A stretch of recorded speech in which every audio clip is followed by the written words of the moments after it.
nous nous rendons dans le magnifique musée Joseph Déchelette pour découvrir une exposition anniversaire d'envergure consacrée au peintre Jean Puy, l'un des plus grands peintres du début du XXe siècle, icône du mouvement fauve. L'artiste revient chez lui, à Roanne, 60 ans après nous avoir quittés. Et quelle émotion! Loin d'être une rétrospective traditionnelle et linéaire, l'exposition prend le parti inédit de relire sa carrière artistique sous l'angle de sa relation avec Ambroise Vollard, le célèbre marchand d'art qui aura su repérer Gauguin, Van Gogh, Cézanne ou encore Picasso. Sur 3 étages et près de 300 mètres carrés, le musée Déchelette de Roanne ravive la flamme d'un artiste exceptionnel qui a su, comme personne, faire battre le cœur de la nature en redonnant vie à une couleur vibrante. Sont réunis ici ses plus grands chefs-d'œuvre, une centaine de toiles venues de grandes collections. Alors on remonte le temps. Nous sommes en 1905. Jean Puy est à Paris depuis 5-6 ans et décide de participer au salon d'automne sous la nef somptueuse du Grand Palais. Il ne connaît encore que peu de monde, mais sa toile se distingue.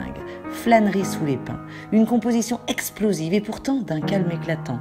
Le peintre nous tourne le dos, trop concentré sur son modèle, posant nu sur l'herbe jaune, non sans rappeler l'audace d'un déjeuner sur l'herbe totalement revisité. Un dessin simplifié, des couleurs vives et pétillantes, rares, très rares, jamais vu même. L'œil acéré de Vollard ne s'y trompe pas, c'est l'évidence, ni une ni deux, le marchand d'art décide non seulement d'acquérir la toile, mais il achète aussi l'intégralité de l'atelier de l'artiste qu'il prend sous contrat pour 20 années.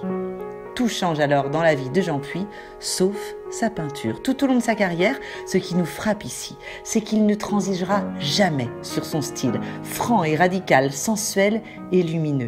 Jean Puy incarne le cœur de ce que la critique de l'époque appellera la révolution fauve, baignant ses toiles de couleurs intenses et saturées, aux côtés de Matisse ou de Rhin.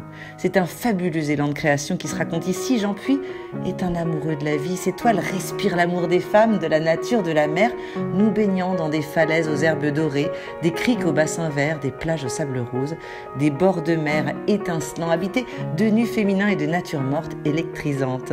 Et au-delà de ces peintures à couper le souffle, eh bien l'exposition nous réserve des surprises inédites, comme ces illustrations exceptionnelles pour Ubu à la guerre, écrites par Vollard lui-même, ou ces céramiques aux couleurs éblouissantes qui n'avaient jamais été montrées au public. Une exposition ensoleillée, gorgée de chefs-d'œuvre qui arrête le temps, nous faisant un bien fou.